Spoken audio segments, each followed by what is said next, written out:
राष्ट्र सर्वप्रथम, राष्ट्र सर्वप्रथम, राष्ट्र सर्वप्रथम, राष्ट्र सर्वप्रथम। राष्ट्र सर्वप्रथम की बात कार्यक्रम में आप सभी राष्ट्रवासियों का हार्दिक स्वागत है। नोएडा के लॉजिक्स मॉल में लगी आग, मौके पर पहुंची fire brigade.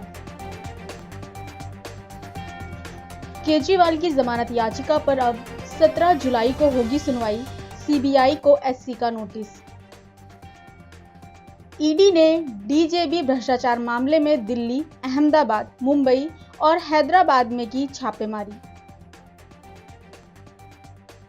NEET PG exam की नई तारीख का हुआ ऐलान, 11 अगस्त को होगी परीक्षा। अमरनाथ यात्रा में गुफा मंदिर के दर्शन करने के लिए 6,900 तीर्थ यात्रियों का एक और जत्था रवाना। तेलंगाना में बीआरएस को बड़ा झटका, 6 विधायक कांग्रेस में हुए शामिल। छत्तीसगढ़ में कुएं में कथित तौर पर जहरीली गैस का रिसाव, 5 लोगों की मौत।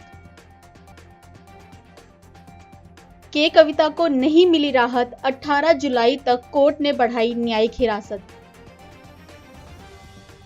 समलैंगिक शादी को कानूनी मान्यता न देने के फैसले की होगी समीक्षा, सुप्रीम कोर्ट में 10 जुलाई को सुनवाई।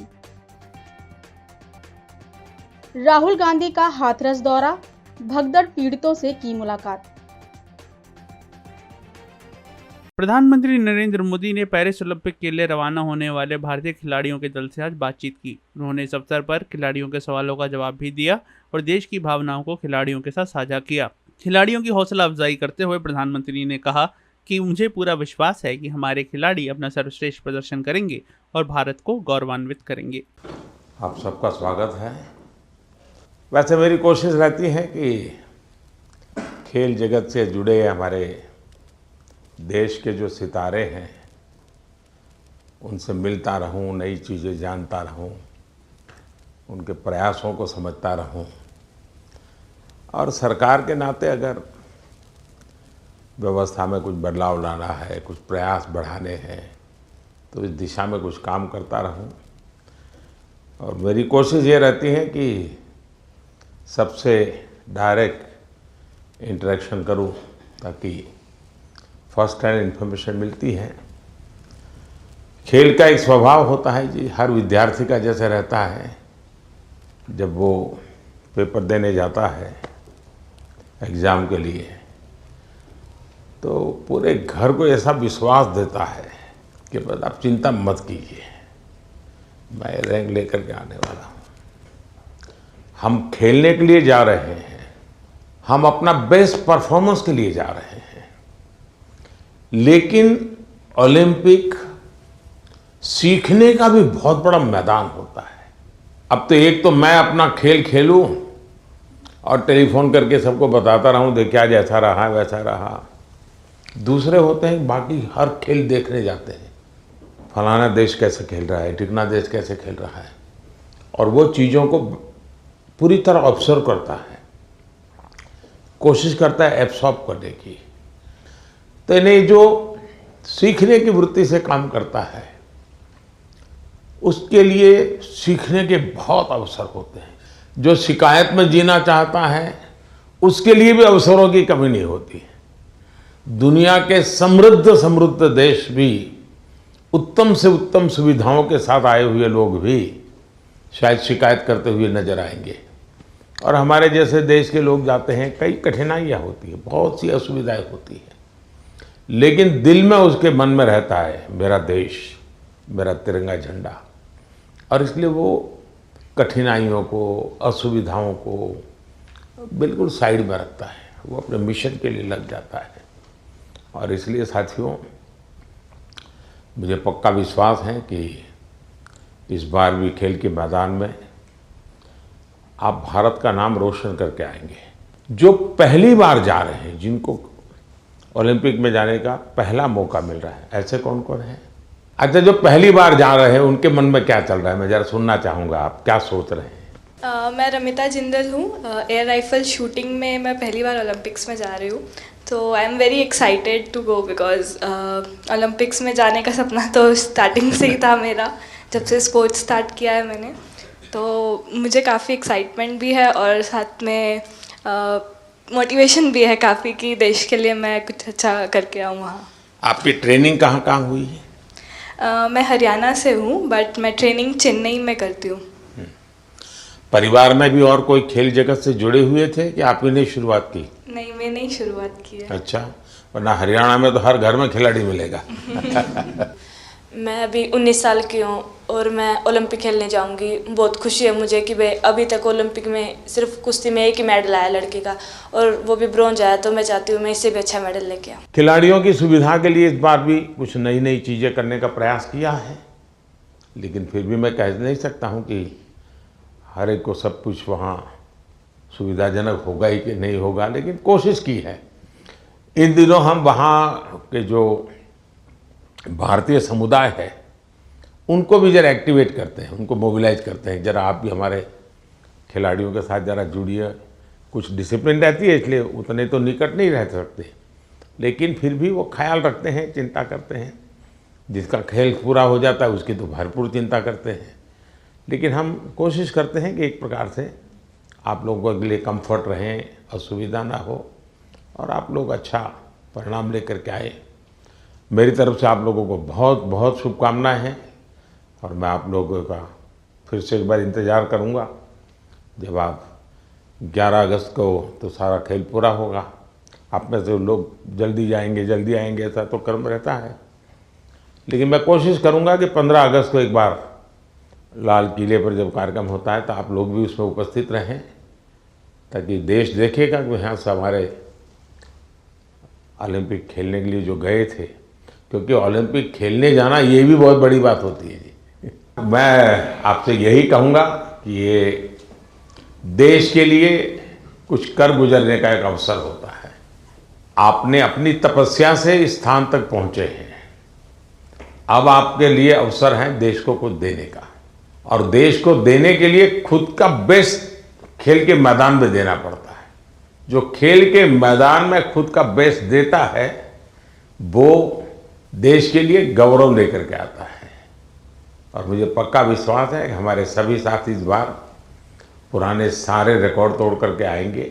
तो मेरी तरफ से आप सबको बहुत बहुत शुभकामनाएं, धन्यवाद। उत्तर प्रदेश के मुख्यमंत्री योगी आदित्यनाथ ने प्रधानमंत्री नरेंद्र मोदी द्वारा शुरू किए गए एक पेड़ मां के नाम अभियान का आज हिस्सा बनते हुए सीएम आवास में पौधारोपण महाअभियान की शुरुआत की। इस अवसर पर मीडिया से बातचीत करते हुए उन्होंने संपूर्ण उत्तर प्रदेश वासियों से अपने और अपनी मां के नाम पर एक पेड़ लगाने का आह्वान किया। मुख्यमंत्री ने कहा कि प्रदेश की नर्सरियों में हर प्रकार के कुल 54 करोड़ पौधे तैयार कराए गए हैं। प्रधानमंत्री आवास के लाभार्थियों को इस अवसर पर सहजन का पौधा भी निःशुल्क दिया जा रहा है, जिसके कई प्रकार के लाभ हैं।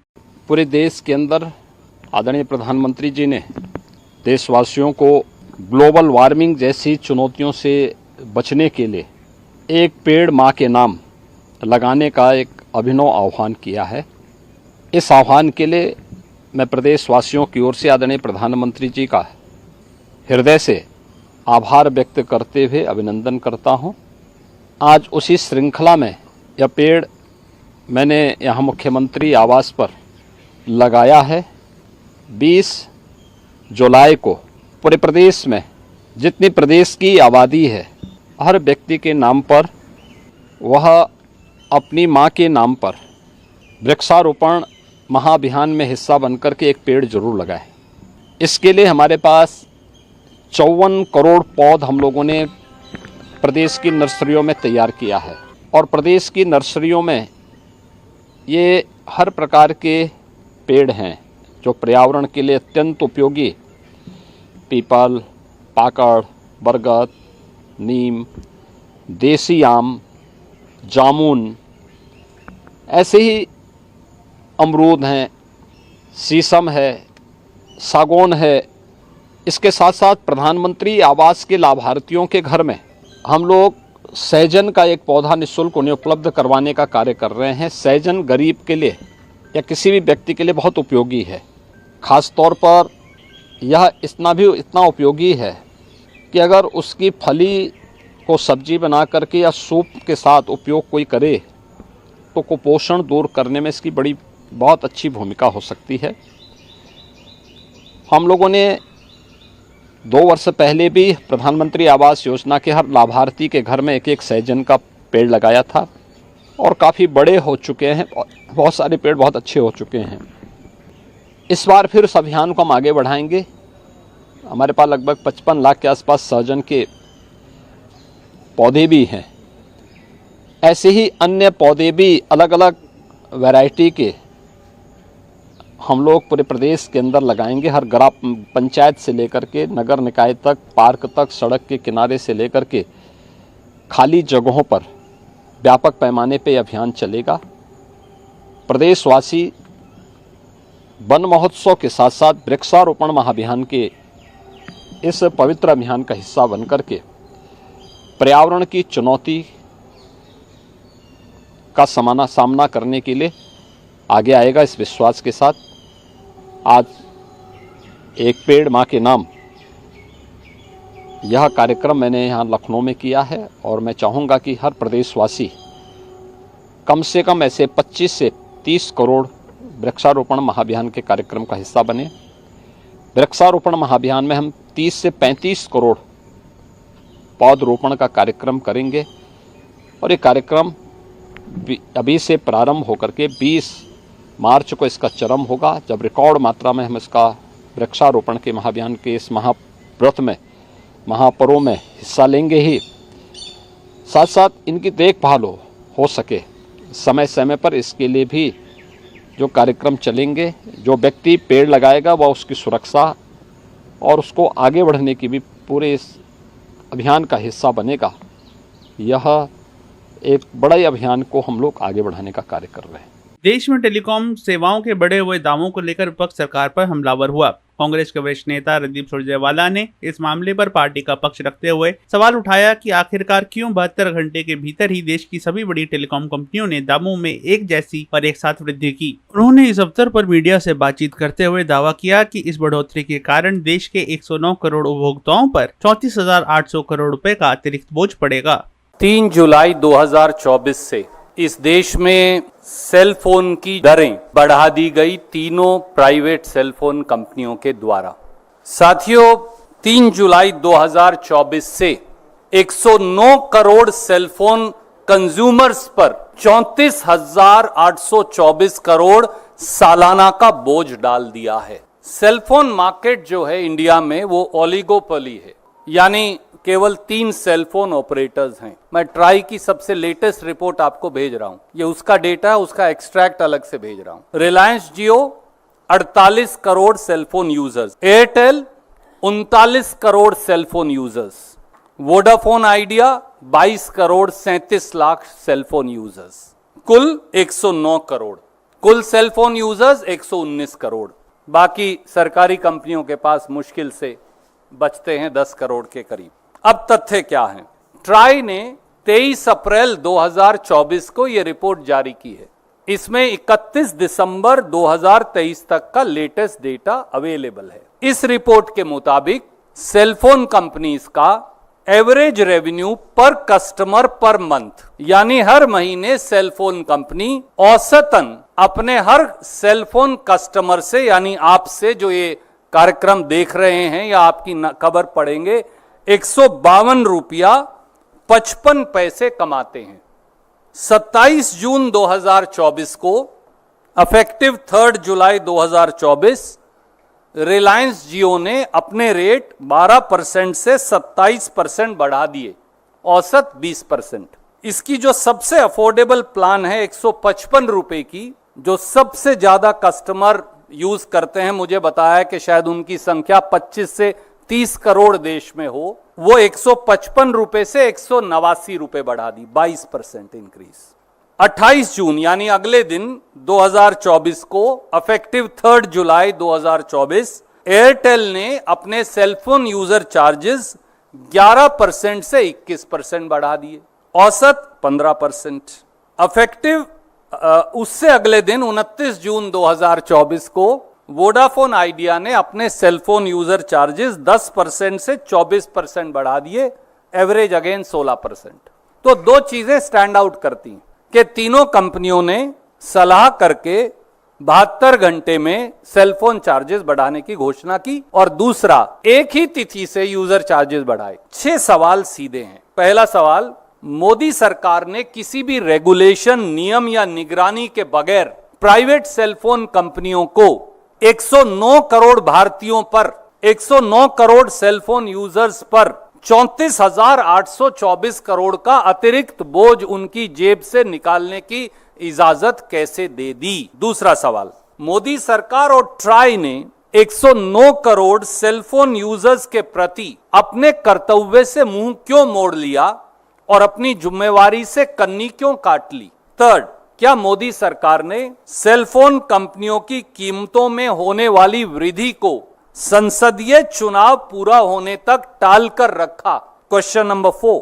साथियों, कोई कह सकता है कि भाई मैंने इसलिए रेट बढ़ाए कि मैंने नई स्पेक्ट्रम खरीद लिया या मैंने बहुत पैसा कंपनी में लगाया। तो हमारा सवाल यह है कि क्या मोदी सरकार ने 109 करोड़ सेलफोन यूजर्स पर 35,000 करोड़ सालाना की अतिरिक्त वसूली का बोझ डालने से पहले कोई अध्ययन या जांच की? क्या मोदी सरकार ने नीलामी के माध्यम से स्पेक्ट्रम की खरीद से होने वाले असर या कैपेक्स की जरूरत का कोई अध्ययन किया?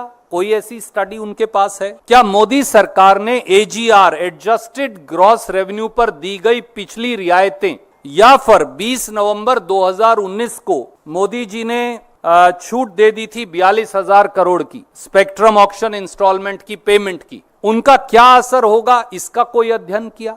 ऐसा कैसे हो सकता है कि सभी सेलफोन कंपनियां अपने सेलफोन के चार्जेस 15% से 20% लगभग बराबर बढ़ा दें, जबकि उनकी इन्वेस्टमेंट की कैपेसिटी, उनके कस्टमर्स, उनका केपेक्स रिक्वायरमेंट, उनकी कैपेसिटीज, उनकी एक्सपेंशन प्लान सब भिन्न है? क्या यह सच नहीं कि भारत की सुप्रीम कोर्ट ने Delhi science forum versus union of India में साफ कहा कि केंद्र सरकार और टेलीकॉम रेगुलेटरी अथॉरिटी को निष्क्रिय ट्रस्टी की तरह व्यवहार नहीं करना चाहिए, बल्कि जनता के जन कल्याण के लिए सक्रिय ट्रस्टी के रूप में काम करना होगा? उम्मीद है कि देश के प्रधानमंत्री देश की 143 करोड़ जनता और 109 करोड़ उनमें से सेलफोन यूजर्स जो हैं उनको जवाब देगी कि हमसे 35,000 करोड़ क्यों वसूले जा रहे हैं।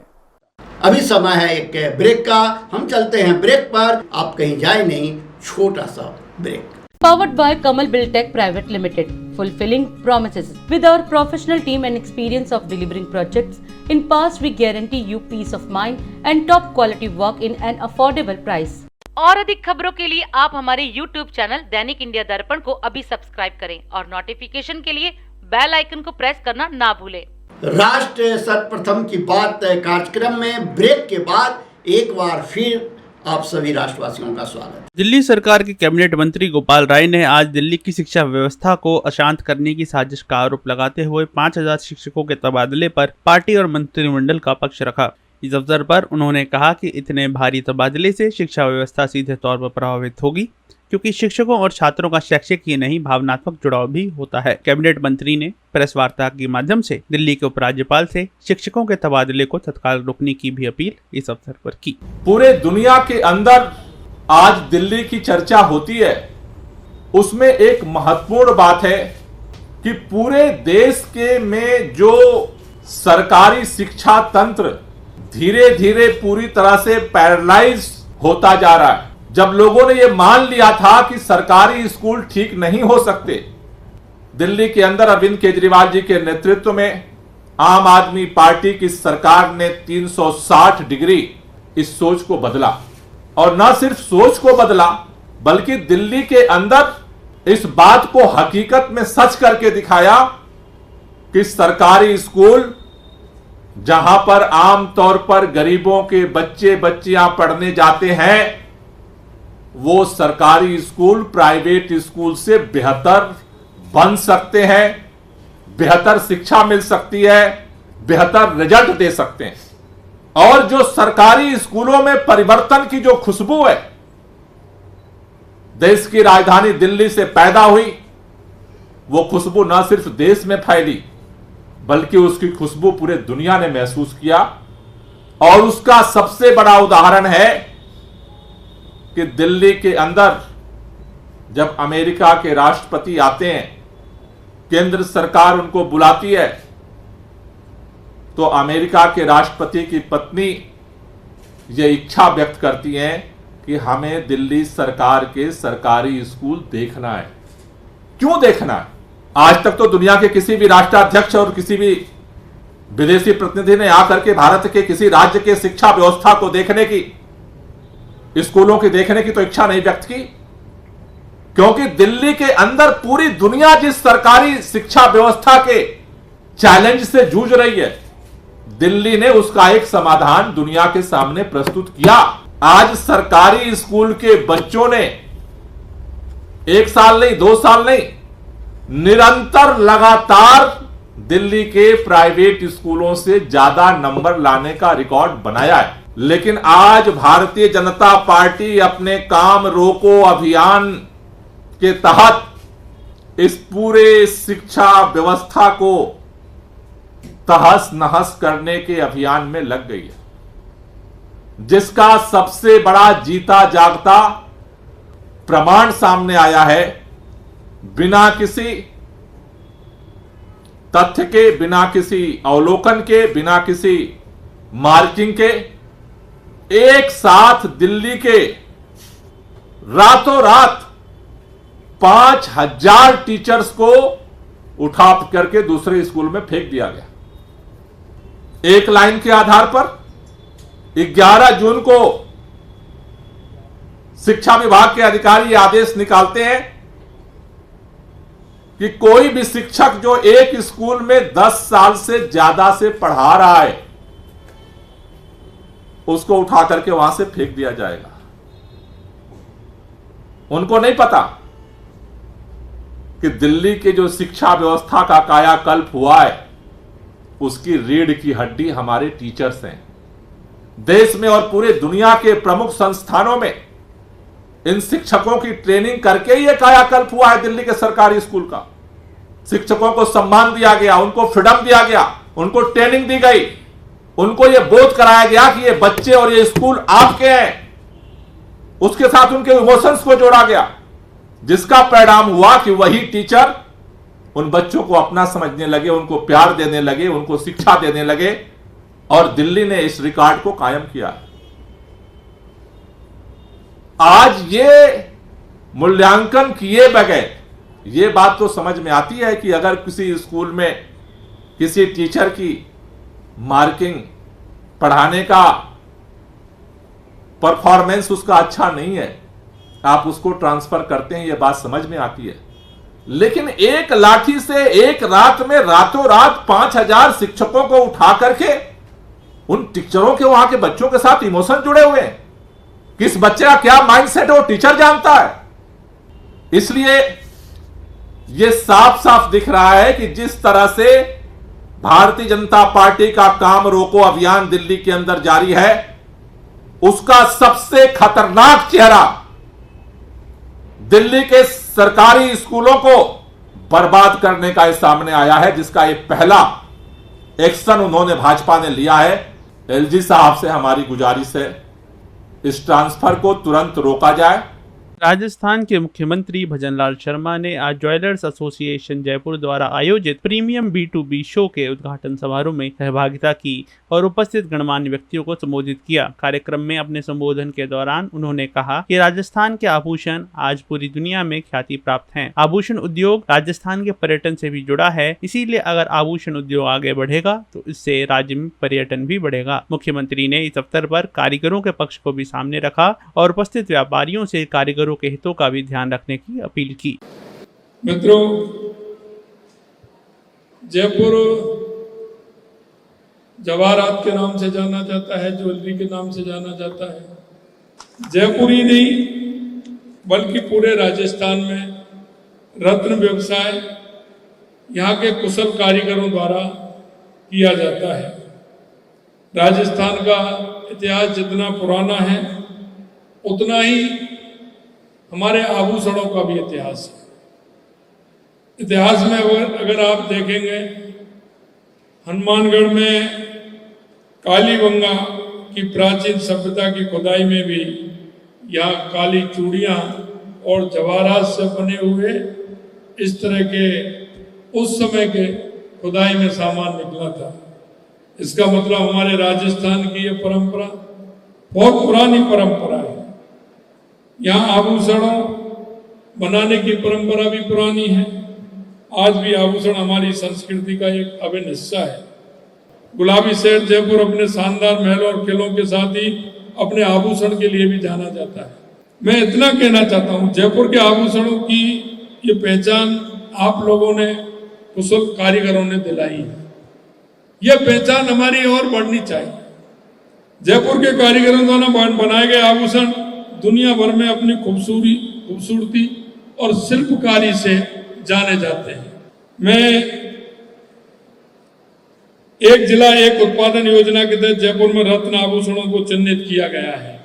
हमने जहां सभी जिलों में हम अभी देख रहे हैं कि कौन से जिले में क्या उत्पादन होता है, उसको अलग उस जिले में बढ़ाते हुए उसको किस तरह से ट्रेनिंग दी जाए। मैं आपके माध्यम से भी मैं कहना चाहता हूं कि यह उद्योग बहुत बड़ा है और उद्योग बड़ा है, यह उद्योग दुनिया में भी जाने वाला है।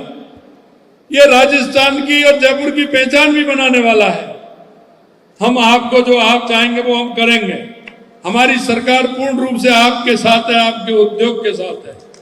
लेकिन हम आपसे इतना चाहते हैं कि आने वाले समय में अब इस उद्योग को बढ़ाना है, क्योंकि यह ऐसा उद्योग है, यह हमारे पर्यटन से जुड़ा हुआ भी है।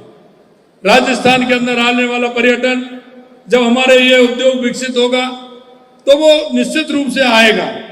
इसलिए मैं यही कहना चाहता हूं कि इसमें ऐसे लोगों को ट्रेनिंग दी जाए, उन लोगों को आगे बढ़ाया जाए, उन लोगों को आगे बढ़ाते हुए इस हुनर को बताया जाए, कारीगरों को प्रशिक्षित किया जाए और कारीगरों को यह भी देखना है कि वो आपके परिवार से, आपसे तो आपके व्यवसाय से जुड़ा हुआ है।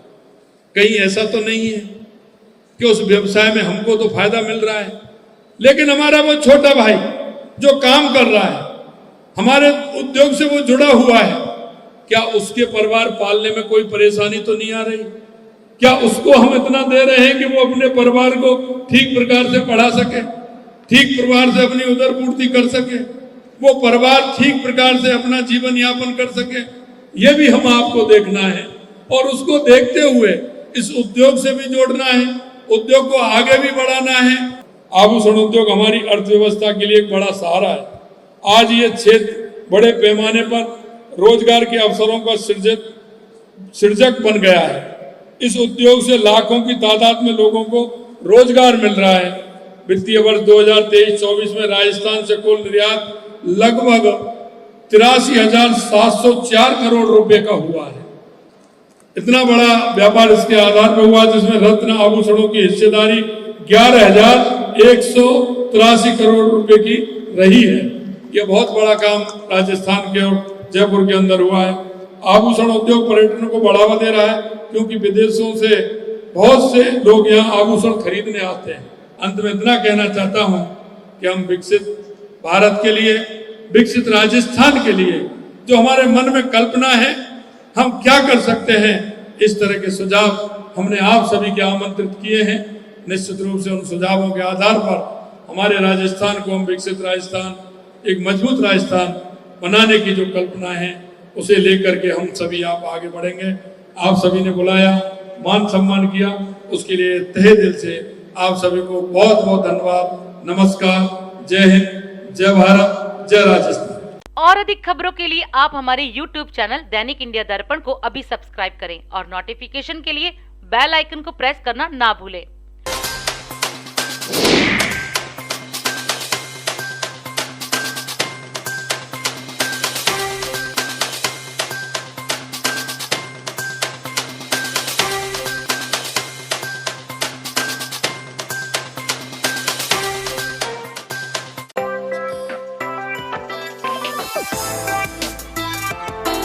आज हम इस कार्यक्रम में आपसे विदा लेते हैं। आप अन्य खबरों के लिए बने रहे। राष्ट्र सर्वप्रथम, वंदे मातरम, जाग उठा है भारत। राष्ट्र सर्वप्रथम, राष्ट्र सर्वप्रथम, राष्ट्र सर्वप्रथम, राष्ट्र सर्वं